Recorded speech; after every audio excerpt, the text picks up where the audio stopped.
Wisdom Seeker Live podcast. Another Monday edition. Wow, it's going on well over a year, moving forward. And today we're going to have a challenging yet vital and hopefully interesting topic. And that is as we face our own mortality.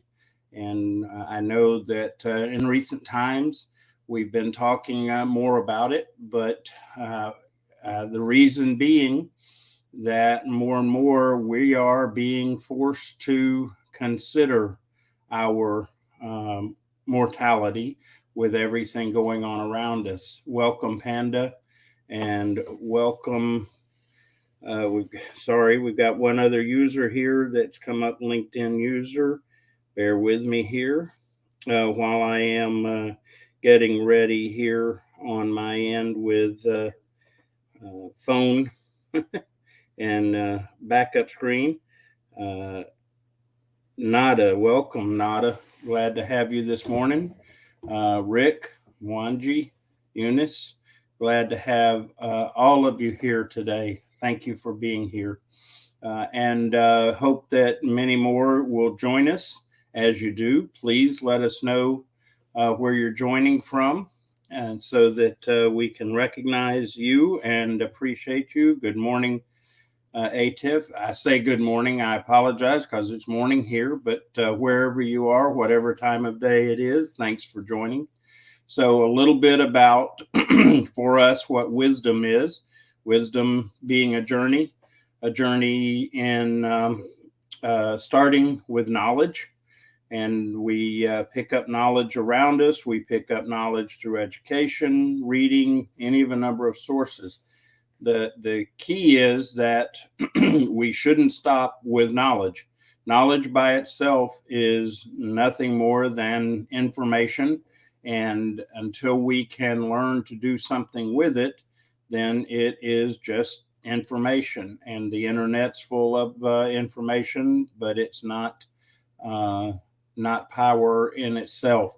Second step in this process is taking our knowledge and moving to understanding.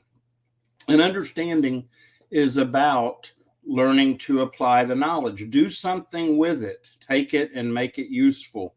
And so we make that step, and that's a conscious effort that we have to make for many times. It's also times where we are pushed by life to make that step because it is a necessary part of life. But the key step that many of us miss is being intentional to step into wisdom. And wisdom is taking our knowledge and our understanding, and that knowledge and understanding, and seeing it from a bigger perspective, a perspective outside of ourselves, beyond how it just affects me, but learning how to see how it's going to affect others and the world around me. And so that step is very important, and it's one that it is much better if it's intentional. We will all stumble into some wisdom as we go through life, unless we try not to. But it is much more effective when we seek wisdom, when we make a conscious effort to grow in wisdom. And for those of us of a spiritual bent, we see wisdom as beginning to see everything through God's eyes. So that's a little background about Wisdom Seeking and Wisdom Seeker Live podcast. And welcome, Zainab. I apologize if I mispronounce your name. Thank you for being here with us. So why this topic? This topic is one of those things that we face. Oh my goodness. Let's see here. Give me just a moment. Let me deal with some technology issues here, apparently. Bear with me.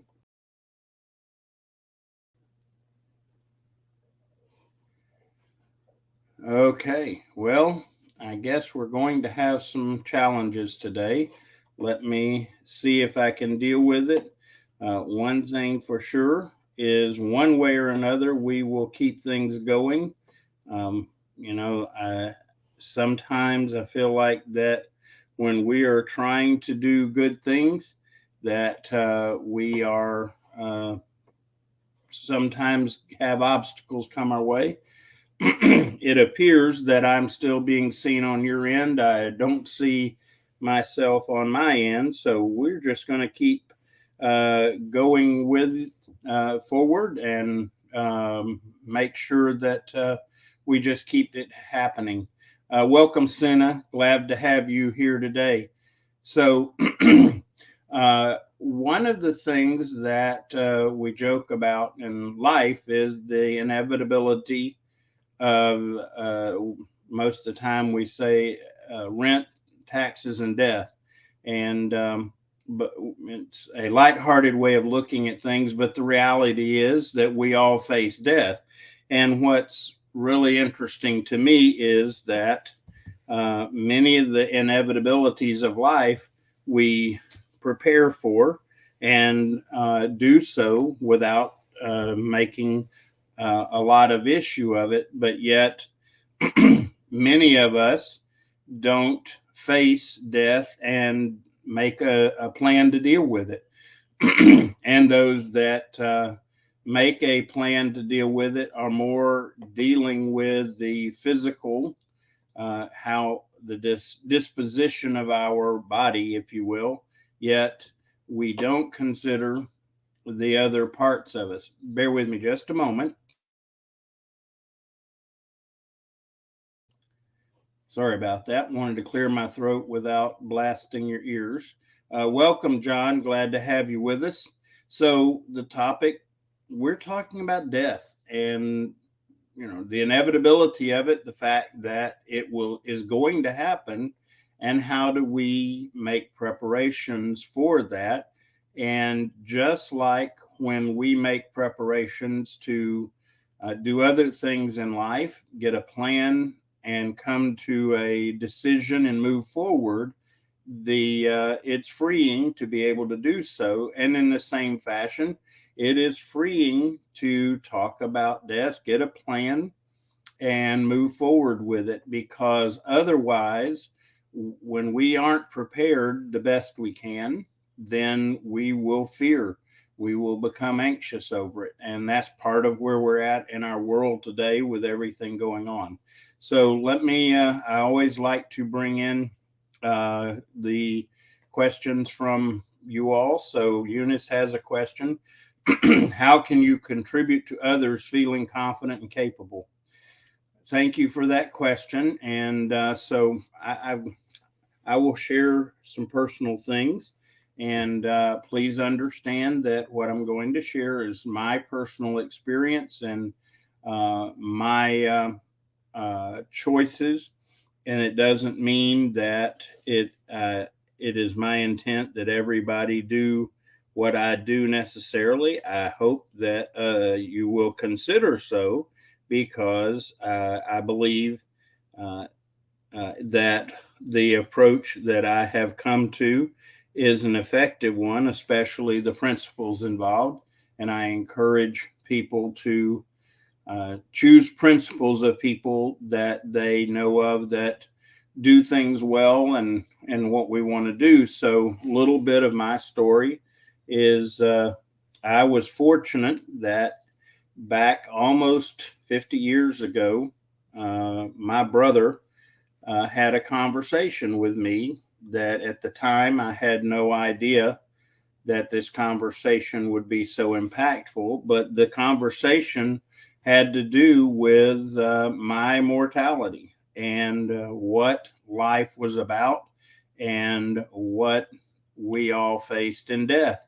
And so he started talking to me, and this was something out of his experience, and started asking the question of what about when we die, what happens next? And recently, as I've been posting, I had someone respond and say, how do we know? How do we start the process? And one of the first things we have to consider, and this is a decision that we have to consider for each of us, and that is death the end of everything? And it's all about our experience here on the earth and our physical life. Is that it? Or is there more? And it's kind of interesting that this has been a question that's been around even thousands of years. I know in the Bible there was actually two distinct groups that wrestled with this. They were called the Pharisees and the Sadducees. One believed that there was a life after death, there was something that went on, and others believed that it was once you die, you were done. So it's the first question and consideration that we have to face. And hello, Ed Mario, glad to have you here with us today. Thanks for being here. And so we have to face the question for ourselves: is our passing, our physical body quitting, is that it? Is that the end of it? And if not, if there is more, then what's that about? How do we address that? If we believe that our death is all there is, our physical body dies and we're done, then the extent of planning is the disposition of our body and how we say goodbye, if you will, to everyone that is left behind when we're gone. So you have some steps to take. You can plan different ways of addressing our physical bodies and how that goes, and whatever wealth or belongings we have, and make those plans and be done, move forward. And even that, by the way, is a certain amount of freedom in it. And I will tell you, a lot of freedom in that for those we leave behind. Having faced death in different settings recently, the assurance of those decisions in a way to honor the person we love and care for makes a big difference. Welcome, Richard. Glad to have you with us as well. So, began to face death, and at that point, I made a decision in my life that I believed there was more to life than just the physical living that we do here on earth, our approximately 70 years. And I know that varies, but that's a good average. And so at that point, once I made a determination and came to the conclusion that there was more, then what do we do about that beyond the physical life? And that's when I faced a decision of how to prepare for that. And in the particular case and situation for me, it was a recognition that and acceptance that we face one of two situations after death. And that was either an experience called hell or an experience called heaven. And I don't pretend to know all of the details about either of them. I've read and learned an awful lot about it from people that have related experiences and read about them in what I consider wise information, just like I would anything else. Go to sources of wise information and wise people to learn from. And so at that point, I made a decision, and my decision was that I still believe, and live that we have a way not to experience hell, which is a negative, bad experience, and I didn't want to experience that. So the question is, how does one avoid that or address that? And for me, it was through what is called atonement, and that atonement is through a set of spiritual beliefs that we have our natural direction or our natural experience without a choice or an intervention is to experience hell. And not wanting to do that, I wanted to experience heaven, which is, by many accounts, including of recent years, near-death experiences that people have had and talking about what heaven is.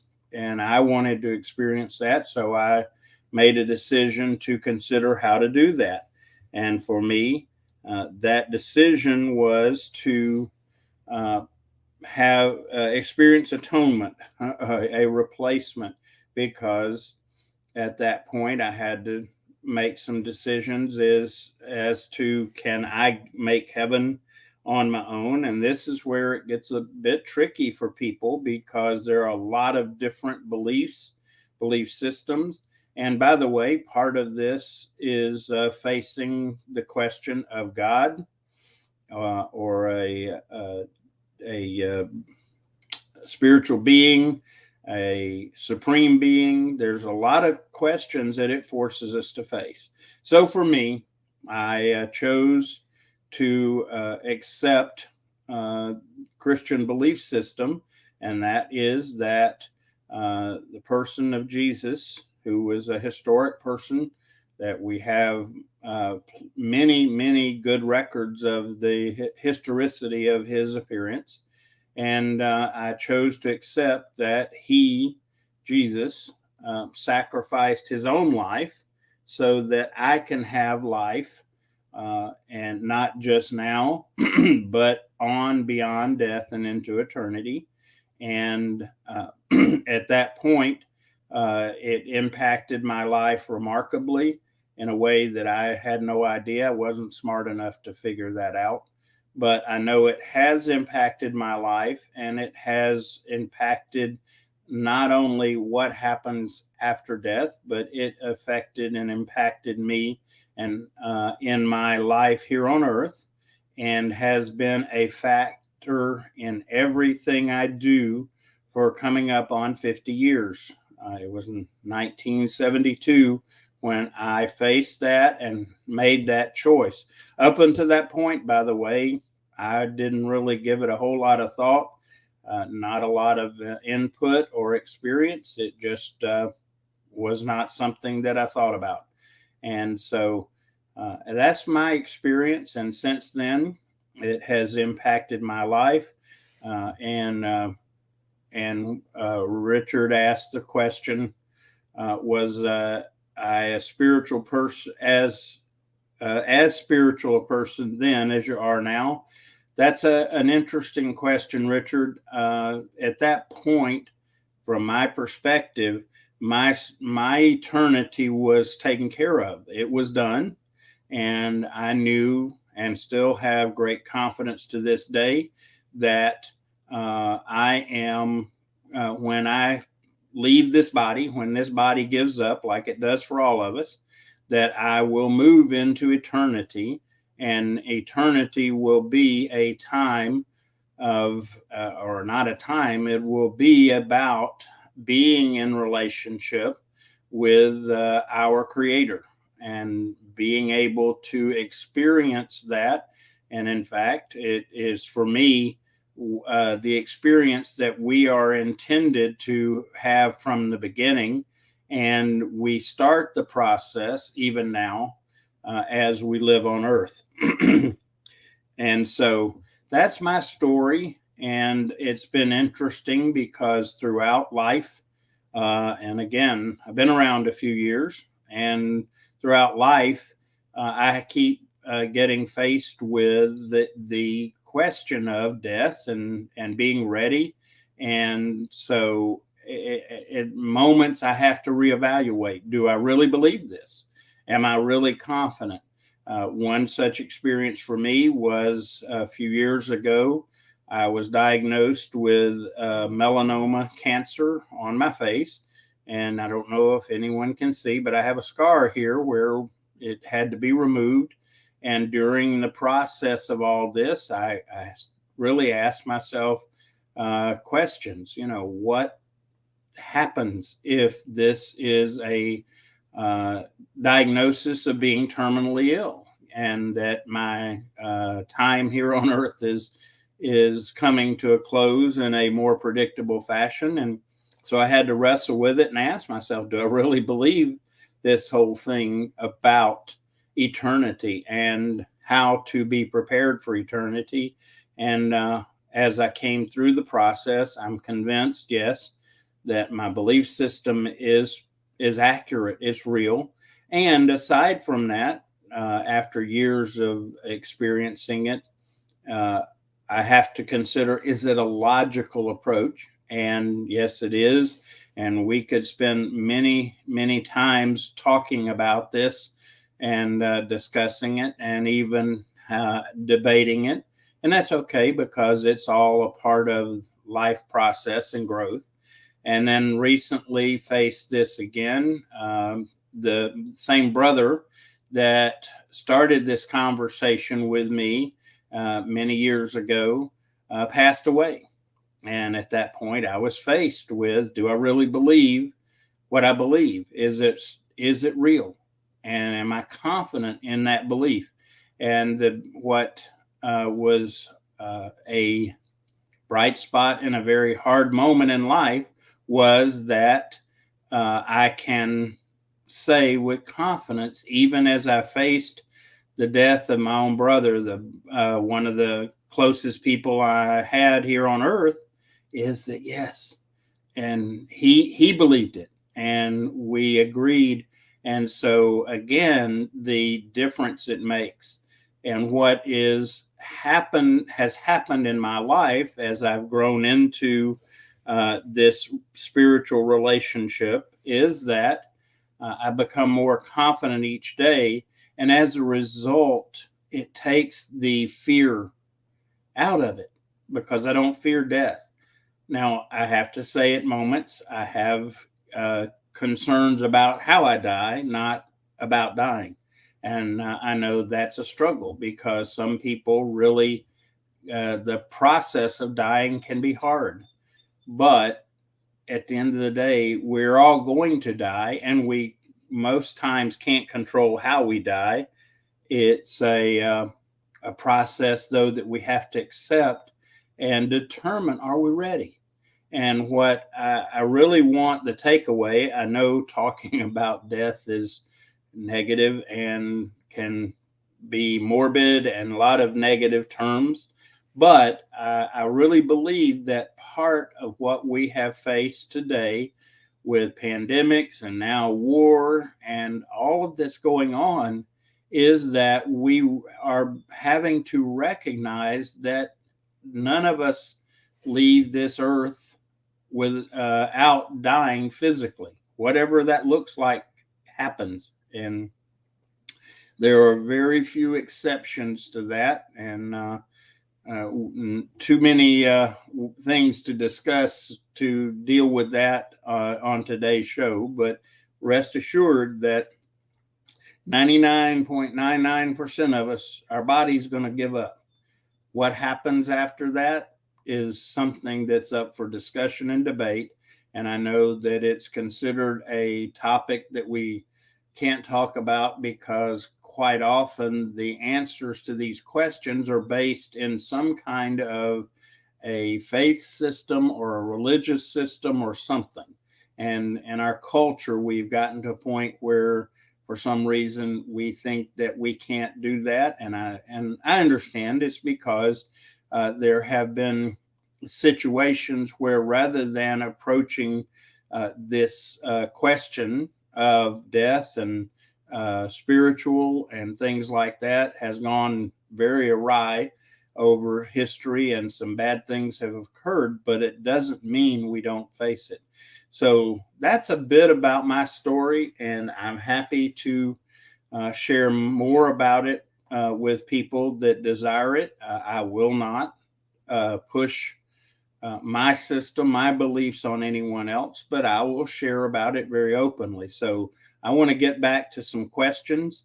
By the way, I need to tell you, I don't have all the answers, and any appearance that someone wants to make this that I have all the answer, is not true, and I will not claim it, and I don't want anyone to try to attribute that to me. So just so you know I don't have all the answers. What I can share with you is my experience and what answers I have found, and you can decide if that my experience and the principles involved are ones that resonate with you. And if they do, great, explore it, dig into it. If not, it's okay too. But at a minimum, really give it a conscious thought and consideration. So let's see. um, okay, going back. Let's see. Here we go. Eunice asked the question, why do people live as they will never die? I personally have an opinion of that. I know you find that hard to believe if you know me much, but I believe that the one reason, I don't know that it's the reason, but one reason is that there are influences in our current culture that lead us to believe if we advance enough scientifically, medically, and other ways, that at some point along the way we will figure out how to overcome death, and that if we do all the right things, we eat the right foods, we exercise well, we take care of ourselves mentally, emotionally, spiritually, that at some point we'll figure out how to avoid death. And early on we are culturally, we cause especially the youth to consider and have this mindset. The term that I use, and I know this is a little bit maybe politically incorrect, but we used to think as young people we were bulletproof. Nothing is going to cause us to die, and that we just can bounce back. And again, an influence there is what has happened in our media, in that we, and including now games, the idea is you die in a game, you hit a button, reset, and you go on again. And those are all influences that affect us to make us think somehow that we will never face death. And so we live as if it's not a question. The other rational reason for it is that we're fearful of it. We don't want to face it. We don't want to think about it because it is scary, it's painful, and many times to find the answers takes a lot of effort. And it includes having to question a lot of things that we're told. So I think those are the reasons that we live as if we'll never die. And that is, we want to avoid what we think of as negative, and we want to avoid that. So it's easier to pretend like it's not going to happen. And that's what we see a lot of people doing. And it's a challenge. So I hope I answered your question there, Eunice. Next question is from Ed Mario. How's emotional heartbeats of all friends during, you're asking for everybody's well-being. Thanks, Ed Mario. I'm praying and hoping that people are moving along well. Let's get to question from Ed Mario. I'm sorry, Sina, my apologies. Do you believe in reincarnation? Does it have confrontation with this belief that soul goes to heaven or hell after death? I also wanted to recommend to everyone to watch the Soul animation here. Sina, to answer your question, I am not one that ascribes to the belief or tenet of reincarnation, and I have my reasons for it, and it's a choice and a decision that I make. I believe that we have this life, and in this life we have opportunities to make decisions and choices that affect our eternity. And once we have completed the physical life, then we have eternity. But I don't go along with that, the belief of reincarnation. Now, I know a lot of people that do, and that is their choice, their belief system. And that's okay with me if they choose that way. I believe that what I've experienced is really the way to address the question of eternity, and hope that others come to that conclusion. Because if I didn't believe it, then it's not much of a belief system or a faith system. So um, let's see. Going on down. Welcome, Mba. I hope I've pronounced your name correctly. You ask a question. Tell us, sir, everyone should live this life on earth to experience heaven at last. In my opinion, yes, that our experience here on this physical earth and this physical time, that we should live this way in light of eternity. I think for me, it makes a huge difference because it keeps things in perspective, and that it is something that causes me to be able to stay grounded.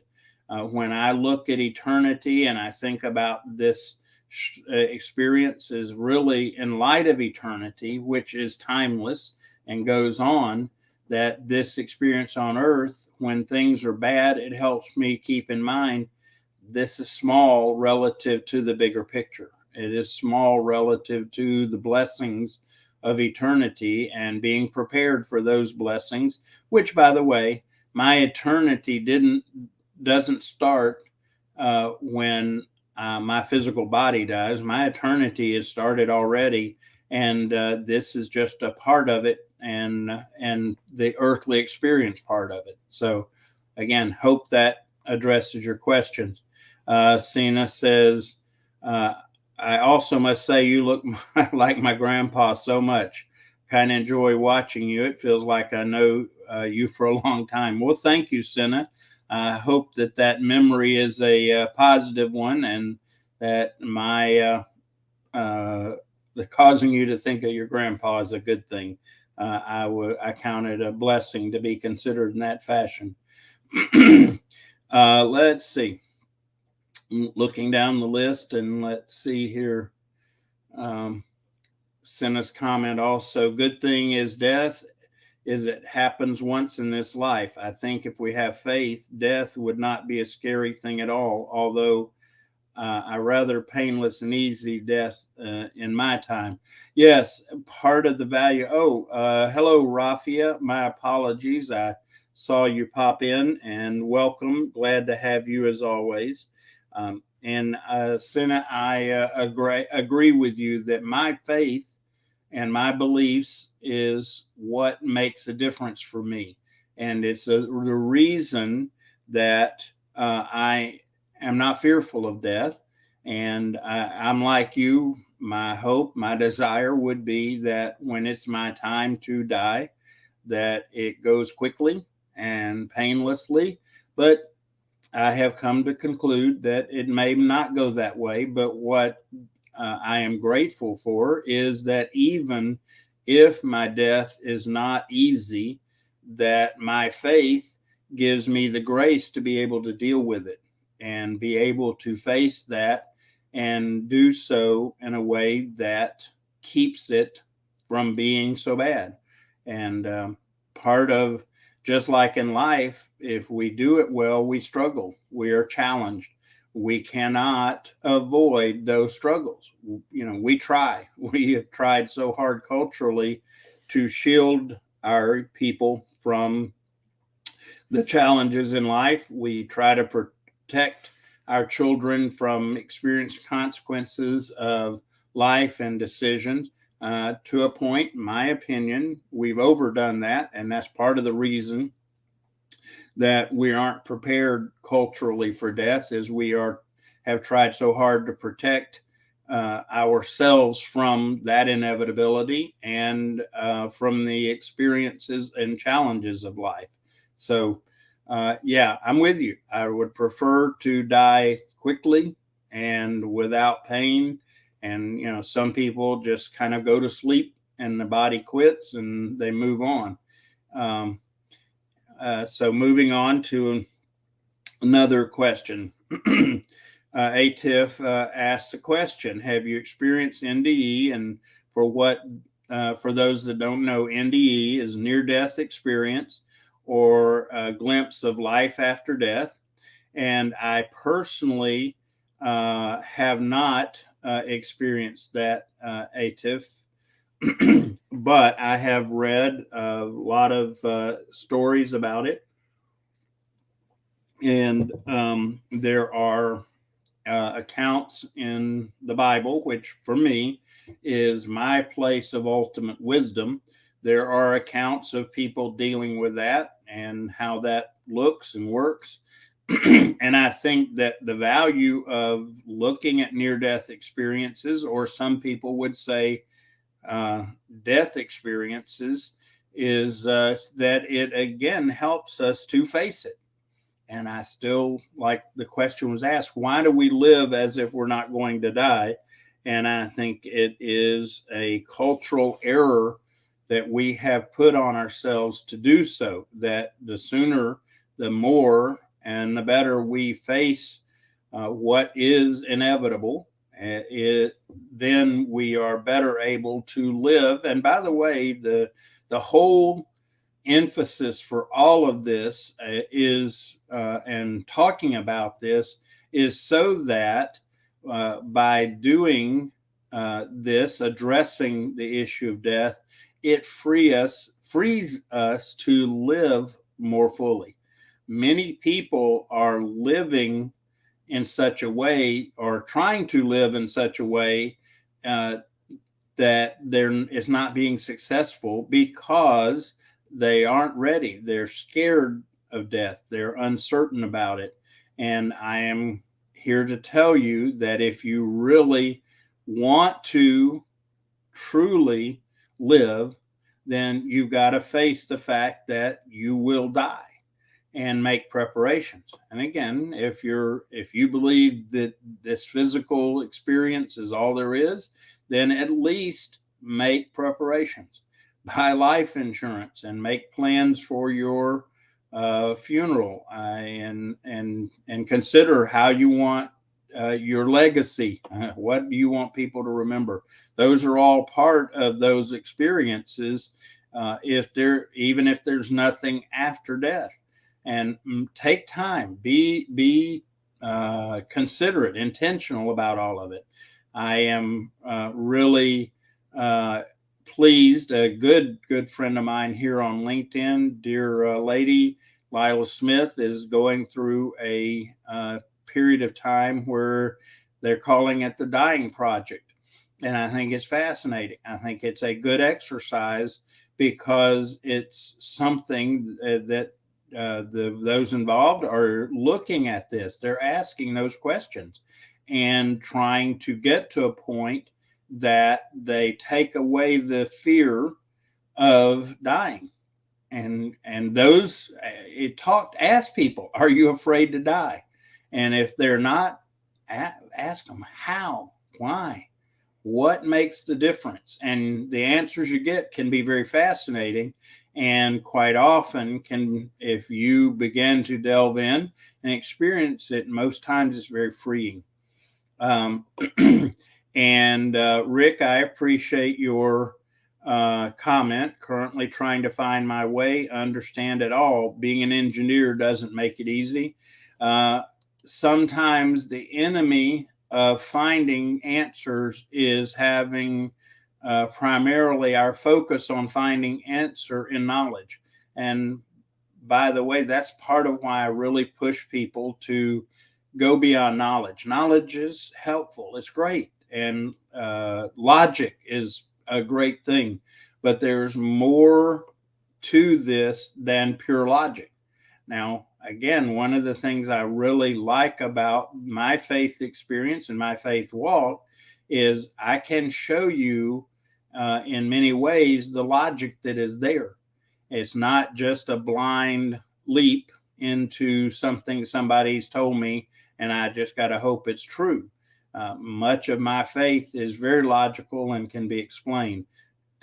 Would take a long time though to do that, but A promise that I have put out there is that at any point, if anyone wants to know and understand my experience and the details and have those discussions, uh, I am honored to do that. I will never force my beliefs on anyone, but I'm more than happy to always share about those if people are interested. Eunice makes a follow-on comment, says, great answer, Kevin. We should live with the expectation that we're not going to last forever. Leave something worthwhile in people. That's part of our legacy, folks. And, Anton and I on the Human SOS show talk about stress. What a lot of us don't understand is that the root of the stress, the anxiety, the fear we're dealing with right now has to do with this very thing of legacy. What will happen when I die? What will happen to me? What will happen to others? How will I be seen? Those are all parts of this. And right now, it's the root cause of a lot of our fear, our stress, our anxiety. And learning to face that is hard, but it's a blessing beyond what we quite often can grasp. Okay, Richard asked a question: after your health scare, did you feel like a miracle? Did God save you? Richard, I felt very blessed. I felt very relieved but I also I knew that and still know that I may not be done with this. It could come back, but that's okay. If it does, it's just a way that I will face death.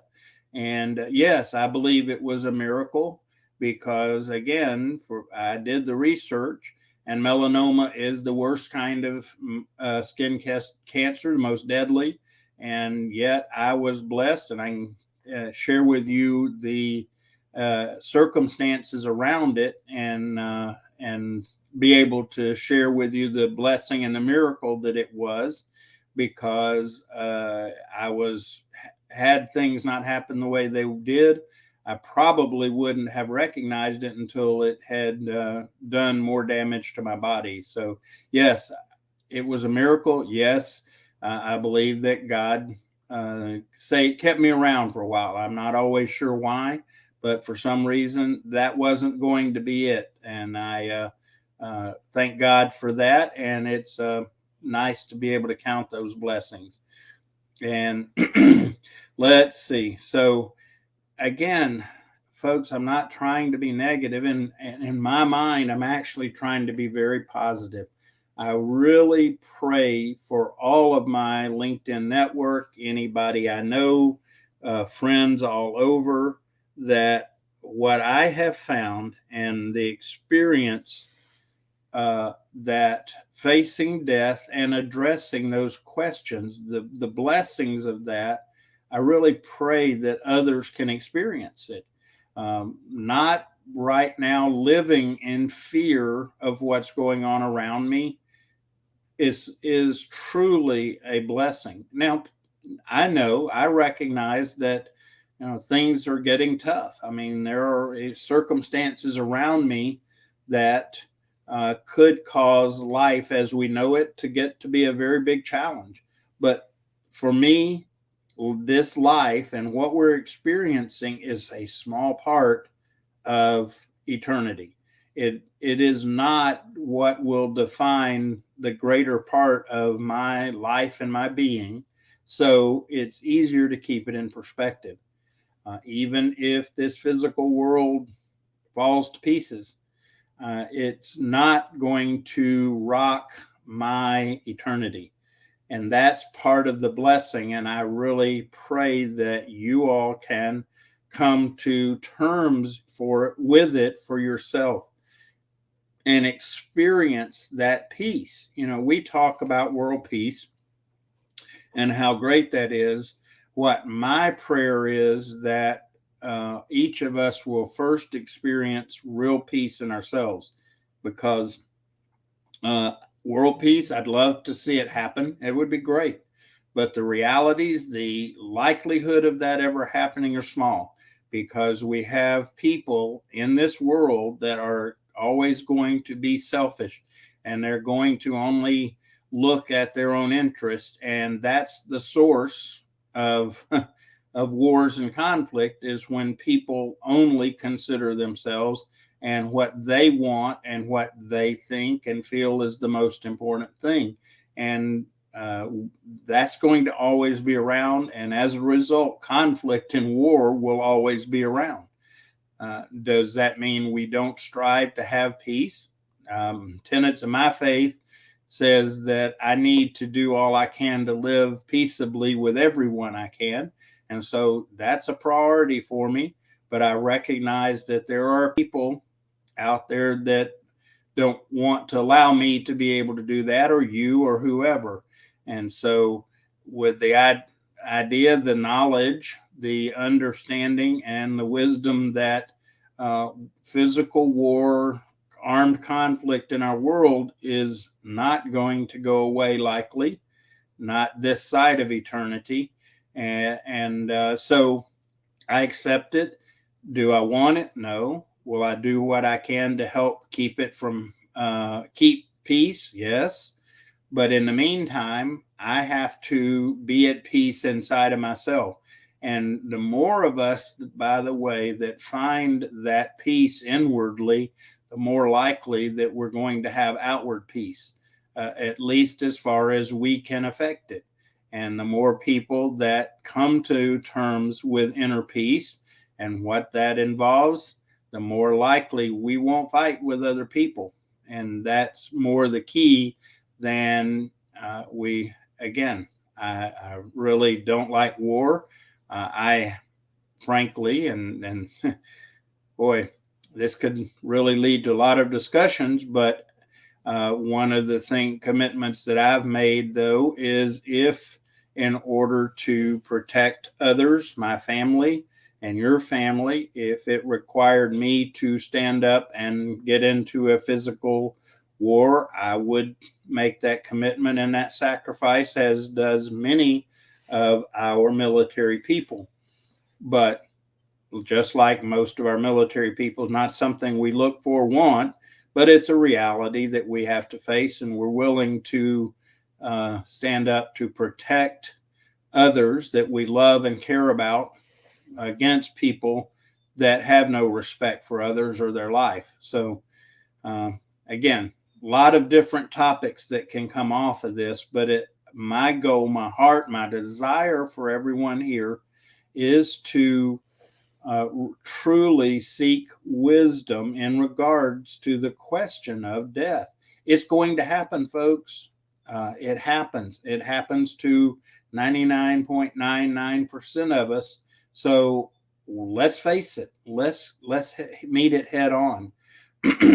And when you do that, when you're intentional and you're willing, now, if you're not willing to learn and you're not really looking for answers, real answers and truth about what happens, then you're wasting your time. Don't bother. Just go on and do what you're going to do. And if it means ignoring death until you die, that's your choice. But I challenge most people that if you don't face it, when you are forced to face it, it will not be a good experience under any circumstance.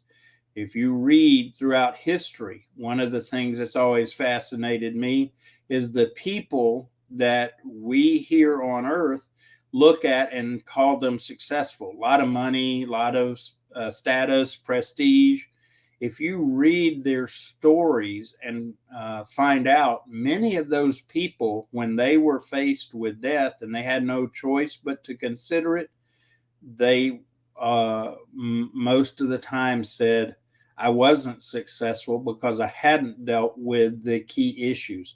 And that's why, again, I look at around me and I have the opportunity to be aware of people that are, again, supposedly our success stories. And when you find out and get to know them, many of them, as they grow older and they begin to face death head on, they start going, I've wasted my life because I was focused on the wrong thing. And there are a lot of people out there with lots of money, lots of prestige. And the problem is they're going, this isn't the answer. They're still feeling very empty. They're still wondering, what is life really about? And so I encourage you, don't look to tangible things, physical things, to be the answer to this question. Because if, back up, if you believe that life as we know it, the physical life we live now, and is all there is, then having money and prestige and things, it may work for you. It may be your ticket. And if you're right, that's great.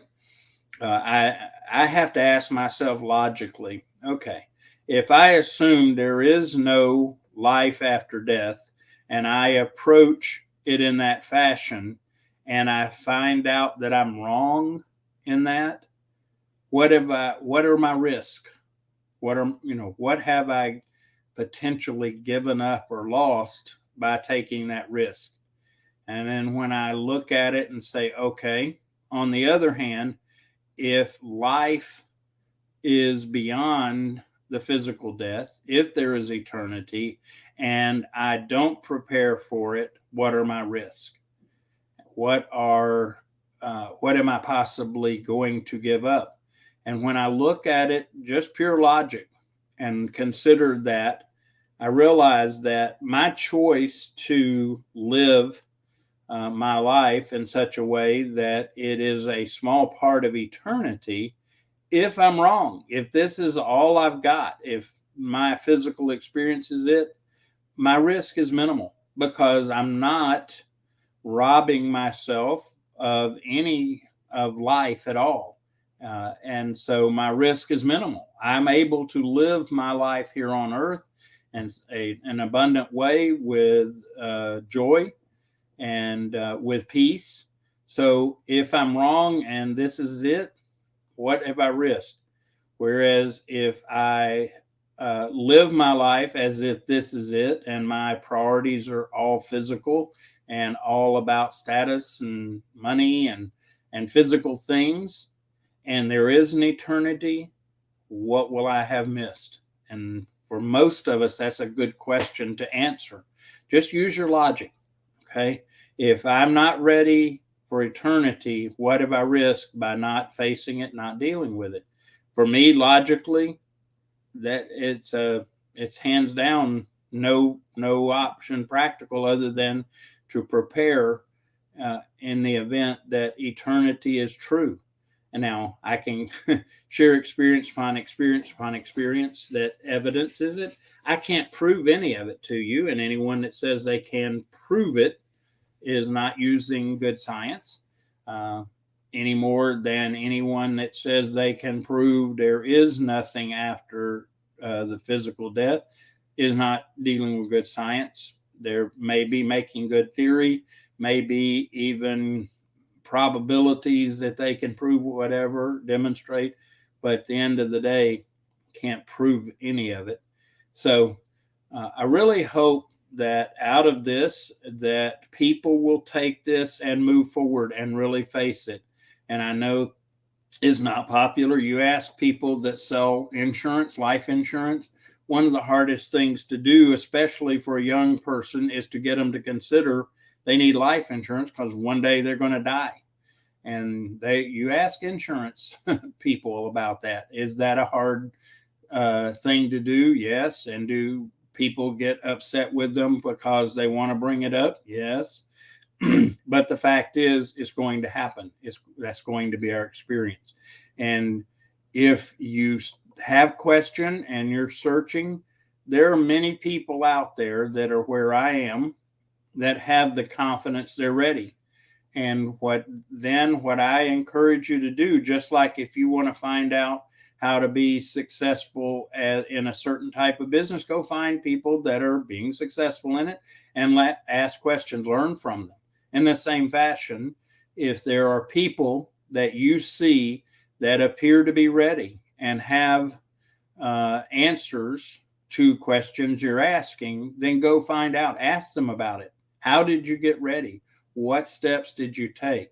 What are the principles that are involved in where you're at and why you are prepared?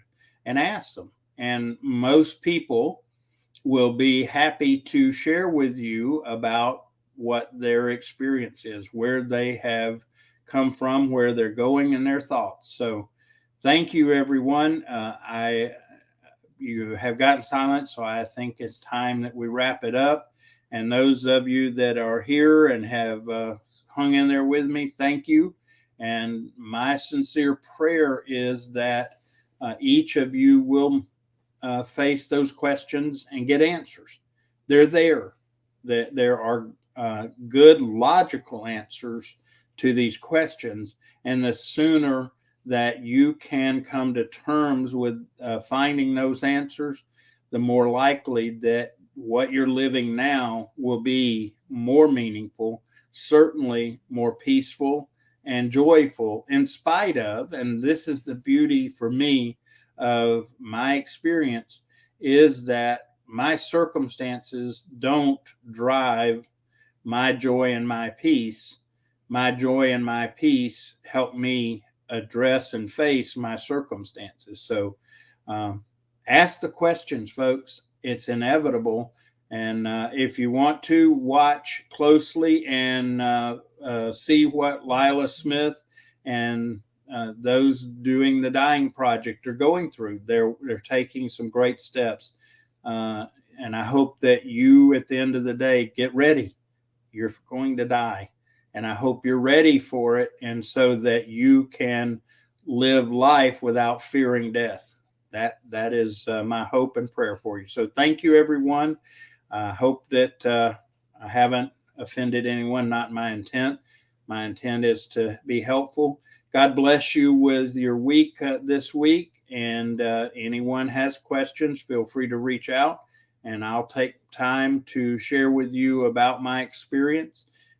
And hopefully help you with some where I found answers. So see you next week. Hope that we have a great next Monday. Suzette, glad to have you back. We have missed you, wondered if all was well. Hope that you're back and well, and look forward to having you around more. So God bless everyone. Thank you for an amazing time. Thank you for giving me some of your time as a precious commodity. And we'll see you next week, next Monday. Thank you. Take care.